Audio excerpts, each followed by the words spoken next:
I just got laid off about 2 hours ago. I think I'm still shocked. Like, I just can't believe that it happened. There were absolutely no signs from the company that it was gonna happen.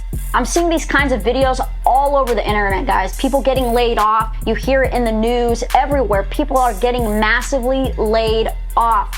And it's super important to not rely on employers and corporate for your income and for your future. So how do you make sure you secure your future and stop putting yourself in these kinds of positions? Because that's just a horrible position to be in. I remember because it's happened to me. The best way to avoid that is to start securing your future by starting an online business selling physical products online. We know it. You shop online, I shop online, the world shops online, and it's a $1 trillion industry. So if you can have just 0.0000001% of that pie, you could be making millions of dollars per year selling physical products online. So stop wasting time, fuck getting laid off, and go make that money online. Let's go!